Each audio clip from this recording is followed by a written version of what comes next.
And my own sense is that this is where Hasina has lost. She was not able to prevent this transformation in a way of Bangladeshi society from a liberal secular society at one time. Mujibur Rahman was a pretty liberal secular guy. The kind of society that he thought about that Bangladesh would become once Bangladesh separated from Pakistan, or East Pakistan separated to become Bangladesh, would be a liberal secular kind of society. Bengalis are known for their high education standards, their literacy. They have high culture, a lot of literary works, literary figures, and Bangladesh produced many wonderful secular thinking, liberal thinking academics, civil society leaders, and so on. My suspicion is it has now transformed in a major way from that liberal secular society to a now very radicalized society. And it has happened under Hasina's watch, because Hasina has been in power for 5 terms, at least 4 full terms, and then this term. If you actually go back and look at some of the things that she has done, I would even go to the extent of saying that she not only didn't do anything to stop this transformation, she even tried for very narrow political ends to sometimes even benefit from it. She gave a free hand, for example, to Islamists, as long as they would not do anything to upset the Awami League's hold on power. Some of these things she has tried to do. She has tried to divide the Islamist into a pro-government, Islamist faction and an anti-government faction. She tried sometimes, these things like convicting the Razakars, the collaborators of the 71 war, convicting them and then hanging them, giving them death sentences, etc. But that is only, airbrushing at the top. She didn't do anything about, stopping this massive transformation at a societal level, through this proliferation of Islamic seminaries, madrasas, the kind of education that was being given, the kind of message that was being given. I would even say that she probably didn't do a huge amount to protect minorities in Bangladesh, because Bangladesh, the minorities data, if you look at, what percentage of population were Hindus at the time when Bangladesh was created, and now there's been a rapid decline in that percentage of population. And in some senses, you could argue that Bangladesh is walking along the path that Pakistan has followed. What they are doing to Hindus in Pakistan by these radical groups. Similar things that have happened in Bangladesh. And after after her ouster, I don't know whether you saw yesterday, there were so many gruesome videos being circulated on social media of Hindu families being targeted, with violence in Bangladesh now, as we speak. Some of those videos are too gruesome to even see, to watch or even describe. But those things are happening. In fact, one of their cricket player, who's a Hindu, Litan Das, his house was attacked. Not because, he had failed as a cricket player, but because he's Hindu. So his family was targeted. So this is now acquiring an anti-Hindu dimension as we speak. No, but that I agree, sir. But there are also, if we trust the vagueness of the social media, there have been also so many posts where the Muslim clerics themselves are safeguarding so many Hindu temples, also the Christian churches all night long yesterday.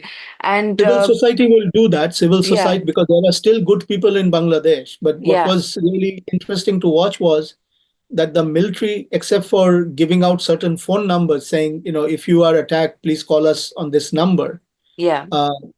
Didn't do much about actually protecting these families who were under attack, or people who were getting, really thrashed on camera, by these hardline Islamist elements. Yes, that is, but And that that is a brings, dangerous sign. That is a dangerous sign, because I think now, if the kind of regime that is going to be created now, my suspicion is that this will be a BNP Jamaat type regime. Yeah. If that happens, I think these attacks on India will probably rise. Attacks on Hindus will probably rise even more.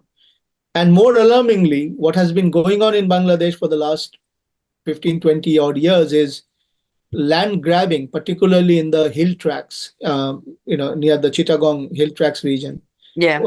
where the tribal people are basically Buddhists, Yeah. uh, Yeah.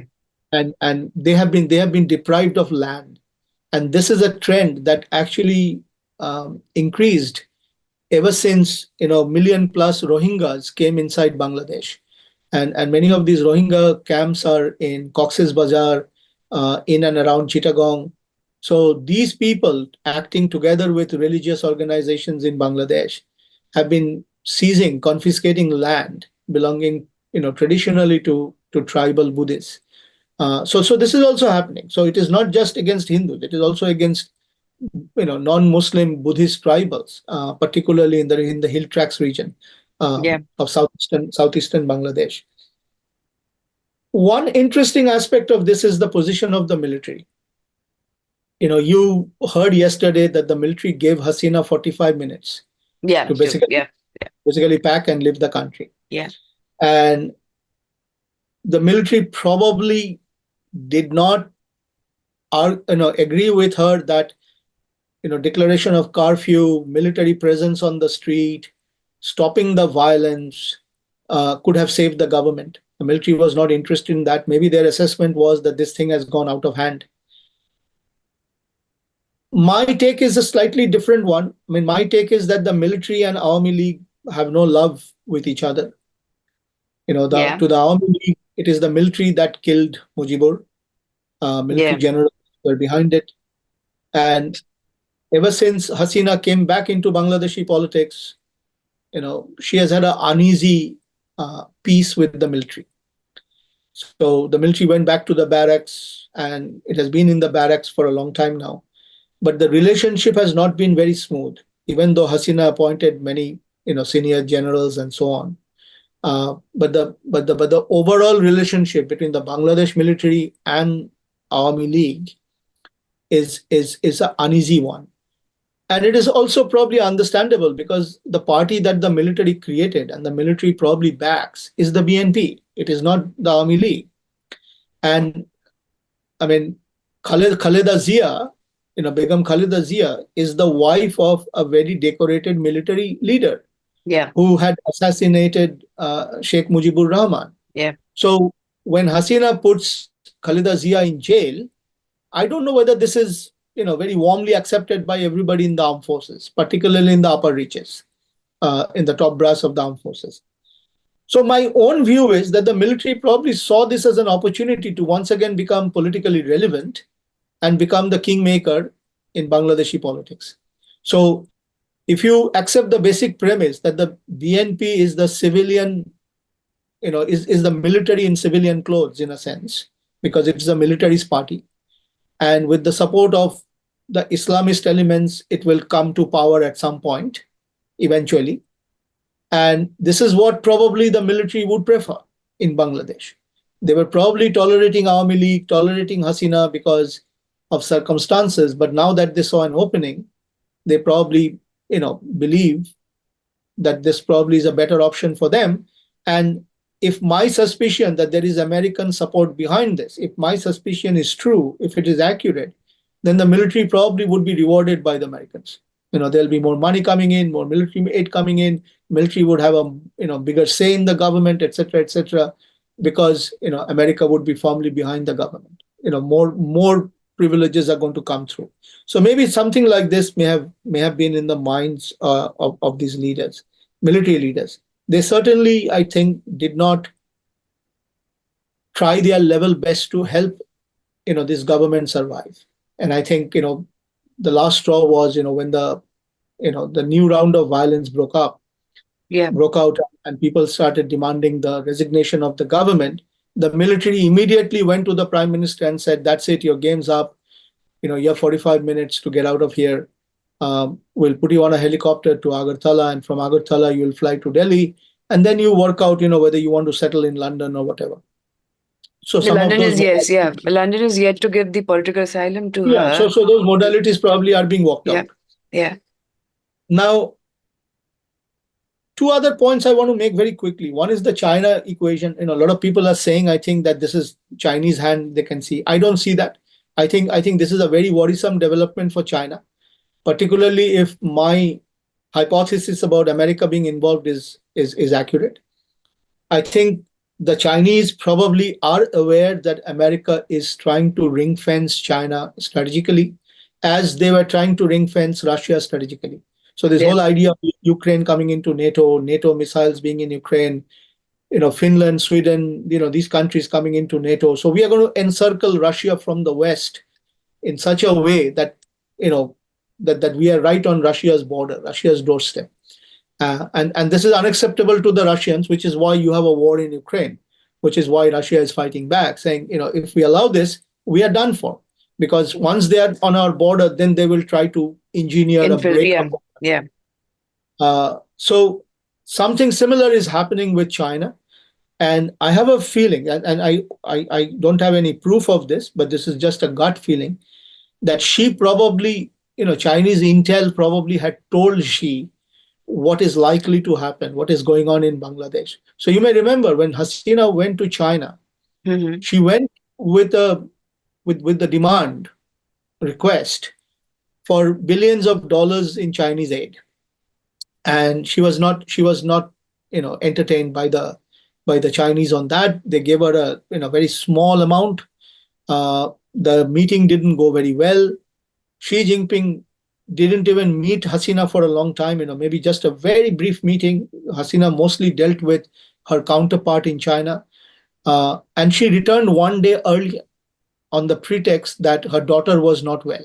She came back. And this was a disaster of a bilateral visit to China that Hasina went through. So my guess would be one, the Chinese didn't want to commit money to a government, to a country where they are going to be pushed aside now by America and other forces. So they probably had some inkling of this, some intel of this. I mean, the Chinese are not duds. I mean, let's face the reality. They know what's going on in the neighborhood. And the other thing is, Hasina did not promise Xi Jinping that China will get the contract to develop and manage the Tista River basin, in northern Bangladesh, which subsequently Bangladesh, when she came back, it came to light. I mean, it was reported in the press that India is going to be now awarded this contract to develop and manage the Tista River basin in northern Bangladesh, which also, this was one part. The other part was that the Tista, river water sharing agreement has to be renewed. So both these things, people started saying, "Oh, Modi has pulled a coup," because we were thinking that China will get this contract and China will come and sit in northern Bangladesh, very close to the Siliguri corridor and all that. And all of a sudden now China is out, India is in, Indian technology team will go to Bangladesh to help Bangladesh, etc. And Modi will negotiate the Tista water sharing agreement with Bangladesh. And the villain of the piece in that discussion was Mamata Banerjee, Chief Minister of West Bengal, Yeah. because she's been saying that we are not going to give Tista water to Bangladesh.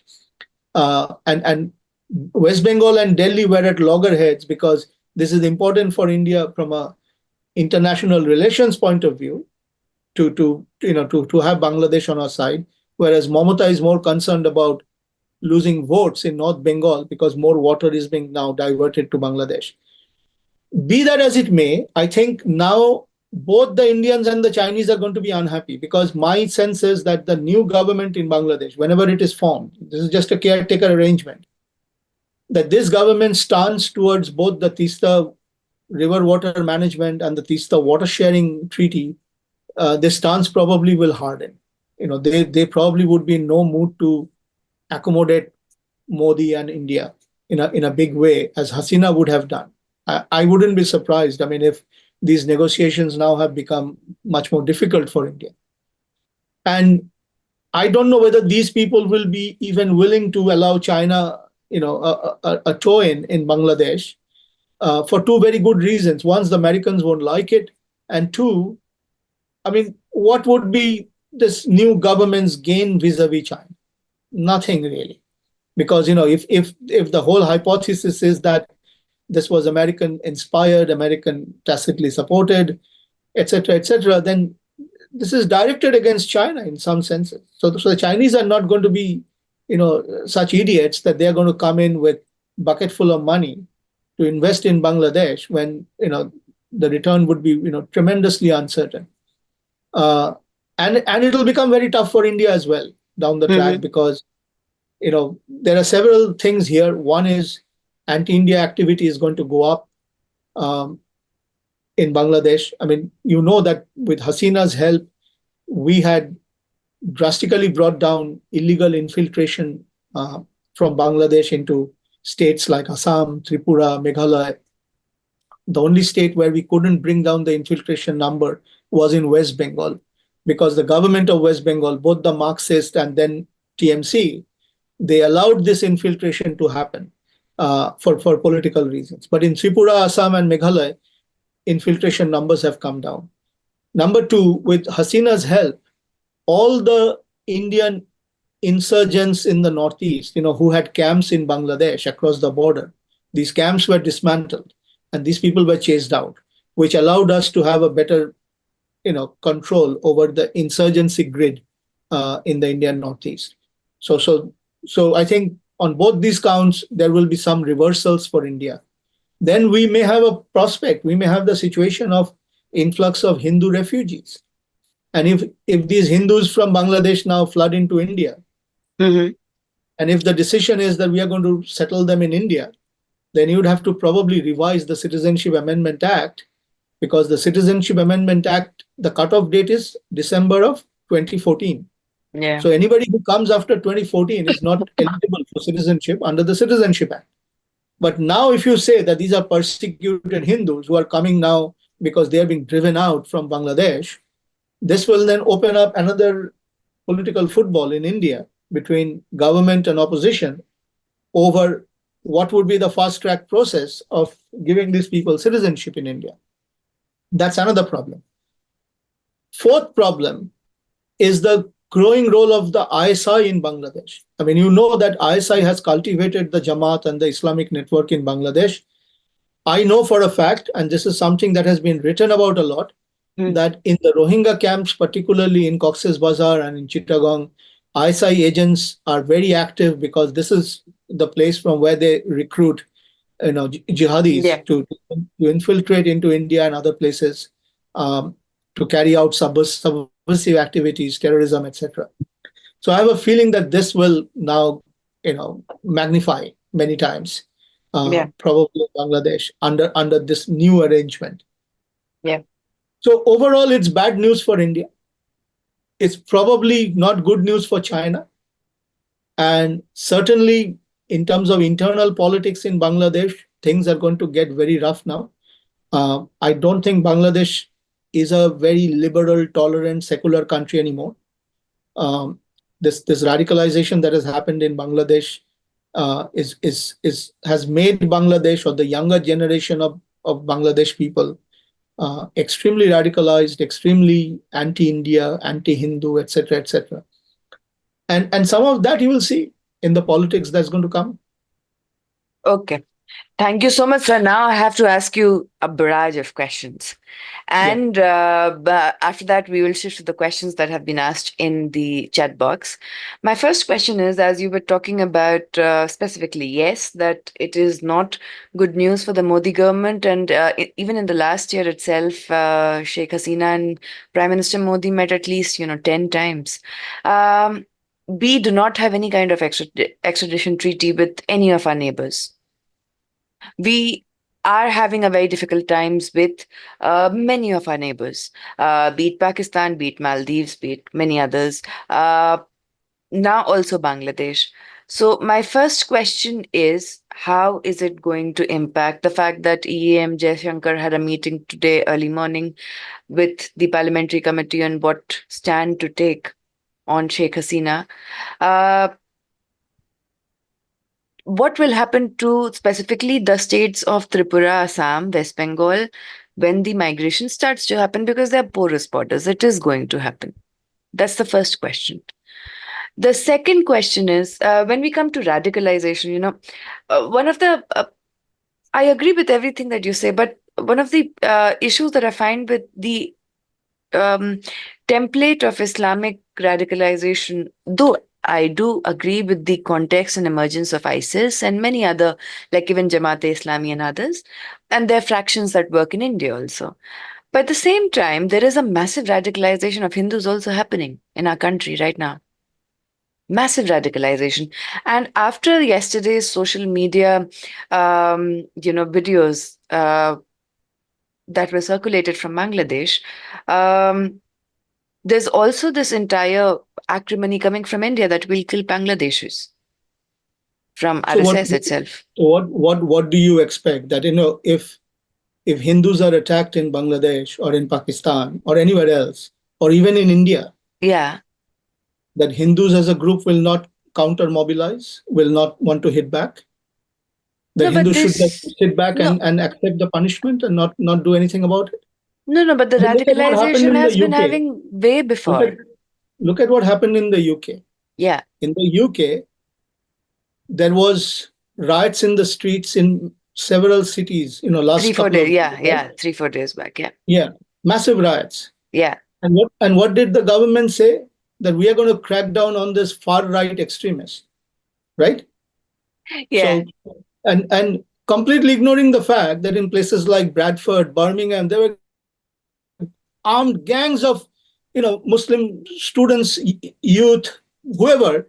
They were openly brandishing knives and machetes and so on and so forth, and going around beating up cops, beating up ordinary citizens, you know, like putting fire to ambulances, to cars, etc., destroying property, and not one word from the government saying that we've got a problem on both sides. No, You just can't pick yeah. one side. No, that's true. There were so many Muslim graves that were also decapitated In in India's case, what UK I would also. say is, if you make the argument that Yeah. India had a certain view under the Nehruvian Congress model, Yeah. that India is like the West, we are liberal, secular, etc. Yeah. And it's a huge debate, what that secularism really meant. To many academics, it meant appeasement politics. It meant, talking the language of secularism, but actually cultivating Islamist groups, empowering Muslims, empowering, you know, Yeah. Secularism these became parties a in order term. to Yeah. win votes. This is all about Yeah. vote bank Yeah. politics. Yeah. A classic example is the Waqf Board Act, the Places of Worship Act. These are Yeah. all brought by the Congress, essentially to satisfy a 15% vote bank, so that it can win elections. And Mamata Banerjee is doing the same thing in West Bengal. She is not talking about infiltration of Bangladeshis from Bangladesh. If you go to the border regions of West Bengal, Sharia courts are running. Recent videos came out of public floggings, punishment meted out by the Sharia courts that are operating in the back rooms. Every village has hundreds of illegal, immigrant families who have Yeah. been given Aadhaar card, voter card by the party in power, with No, only one that is condition, true. that, That that is you have to true. vote for us. So what I'm saying is Yeah. that when you have a situation like this happening in India, Yeah. and if the BJP or somebody else comes and says, this is horrible stuff that is happening, we have to come together, and you call that Hindu radicalization, I don't think Hindus are radical at all. I completely reject your proposition that Hindus can be radical. The Hindutva can. What is that radicalization? I mean, are Hindus terrorists? Are we going and throwing bombs? Are we, destroying mosques and churches in India? I mean, Benjamin Netanyahu the other day said something so interesting, that Yeah. Jews are less than 1% of the Indian population, and they're the Yeah. most protected in India, and it is because of Hindus. So That to so is to have that appeasement politics. The no, Israeli but to ambassador have just that left narrative India. that somehow 80% majority Hindus are radical and they Yeah. are violent is a false narrative. No, This is that's the the same. argument.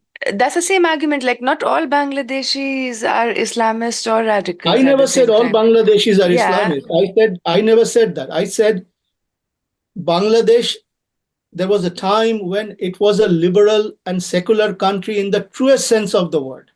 Bangladesh Yeah. civil society was highly educated, it was progressive, it was modern, it was very liberal in terms of its thought. Yeah. So even if people are Muslim, this is a quality of Bengalis. Bengalis are attracted by high culture, by music, by dance, by literature. So that reflected on both sides of the border. In West Bengal, in India, where Yeah, most Bengalis happen to be Hindus, yeah, majority are Hindus, and yeah. also in Bangladesh, where most Bengalis are Muslims. So there didn't seem to be that much of a difference. I said that has changed. More and more people are now becoming radicalized because they are accepting that version, very narrow version that is being given out, in mosques and in madrasas and so on. So And why this did this radicalization, according to your point of view, start? Like, why? that's a What different affects? debate. Why did this Yeah, happen? That's a huge debate. So radicalization not just in Bangladesh but also in India, also in Maldives, also in Sri yeah. Lanka. I mean, the Easter bombings in Sri Lanka were done by a fringe group from a very small Muslim community in Sri Lanka. Sri Lanka's Muslim community is not a very big community, it's a Mm-hmm. small community. But they have become also radicalized to the point that small groups have cropped up who are now indulging in violence against the state and against people who are not from another faith or who are not from the faith. So this binary vision that I'm Muslim and therefore I will launch attack. I'm in a war with non-Muslims or with kafirs or infidels or whichever way you want to call it. Some of that mindset you can also see in Sri Lankan Muslims. You can certainly see it in a growing percentage of population in Maldives. Maldives had one of the highest per capita contribution to the caliphate war in Syria. Not India, not Pakistan, not Afghanistan, but Maldives. So if you calculate the contribution per capita, why is it that Maldives had the highest per capita contribution from South Asia to the Caliphate War? What was the Caliphate War to do with Maldives? This is what has happened, and this has happened at a societal level. You can't deny it. This is a reality of South Asia. Even in India, there are parts of Kerala, coastal Karnataka, in parts of Bihar, in parts of UP, parts of Maharashtra, where massive Islamist radicalization has happened. But at the same time, there's another hypothesis as yours that all of this ISIS and radicalization, because ISIS was able to utilize social media and networking to the extent that even Al Possibly, Qaeda couldn't. possibly. Even that is CIA sponsored. Could be. I mean, Osama Yeah, bin Laden was a was CIA trained plant, by. to Yeah, he was defeat a the CIA Soviet man. Union. Yeah, Yeah. it's So true. if And this and all, in Bangladesh's case, I can tell you that Bangladesh, there was a time when Bangladeshis were going and getting trained in Afghanistan. yeah, When the Soviet jihad was going on, yeah, anti-Soviet jihad, yeah, and this was happening right in front of everybody's eyes. I mean, I remember sitting in Dhaka airport and seeing people who were basically they were demonstrating this very radical symbolism of the Wahhabi faith, and they were en masse going to Dubai. Flights were packed to Dubai, and from that, Dubai yeah. But that they were makes us, going into Pakistan or going into Afghanistan or going into Saudi Arabia and getting radicalized further, in many of those that places. entire funding model, of Of US, which course, it did in, to take Soviet Union out, it was through the channels of Pakistan, through the channels of Saudi Arabia, and most importantly, Israel involved in all of it. All three of them together in all well, look this at it funding this way. model There's of a it. there's a fantastic book written by Steve Cole, Yeah.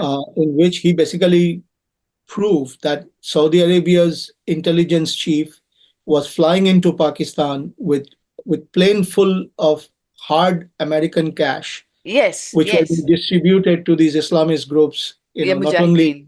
Yeah. in Afghanistan but also in Pakistan. Yeah. General Zia was funneling a huge amount of that money into the Islamic radicals in Pakistan. Why Yeah. do you think Pakistan suddenly developed all these Islamic schools? All over Pakistan, from which all these cadres were coming out to go and fight in Afghanistan, go and do jihad in Chechnya, go and do jihad in Bosnia, etc.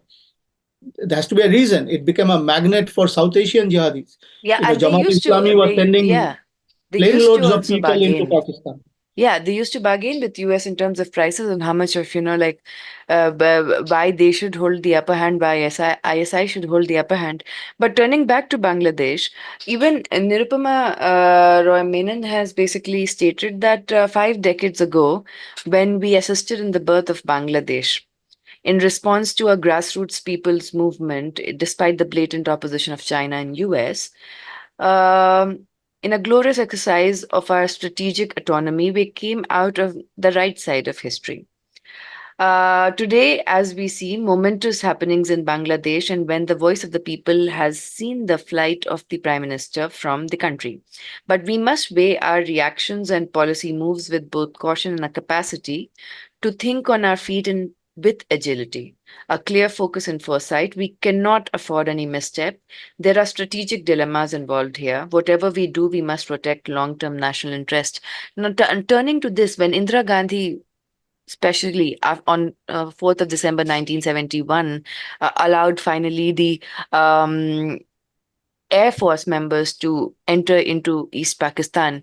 There was a blatant acrimony going between Nixon and Indira Gandhi all the time, all the time. Henry Kissinger has a very difficult time to control both of them when it came to any kind of dialogue. Now, my question is that we do not know who the president of US is going to be. What do you see would be the power dynamics of whoever the US president is with the Modi government with respect to Bangladesh after November 2024? I mean, my own view is that whoever comes to power in the US will have US strategic interest in mind, Yeah, which is to use Bangladesh perhaps as a base for American operations. And to do that, they need to have a pro American government in power, which Hasina was not. Hasina was listening more to Modi. We're very close to India. And there is this wedge between India and America. I mean, yeah, Americans, I know from many sources, have always complained that India India sits on the fence. So, what Garcetti was saying when he said that you cannot be strategically autonomous in times of war, this is what he meant, that you are either with us or you're against us. And if you are with yeah, us, then you will condemn China. I mean, obviously, you have a fight with China on the border, but you must also condemn Putin and his war in Ukraine, which India has not. And India has benefited, not only not condemned Russia, but India has benefited from Russia in terms of being a cheap laundry oil state and and other cheaper. things. Yeah, We have even explored the possibility of buying cheap crude from Iran, which is a yeah, highly sanctioned country. yeah, Uh, and Modi said one thing very clearly, that when I take these decisions, all I'm concerned about is India's national interest. I'm not bothered about what is America's interest or what is China's interest or what is somebody else's interest. I'm bothered about India's national interest. Now, if that is strategic autonomy, then clearly India is at loggerheads with the United States in terms of what are America's strategic priorities and what are India's priorities. So on Bangladesh, if there is a BNP Jamaat government at some point, I don't think the Indians would be very very pleased with that outcome, even though that might be the preferred outcome of the United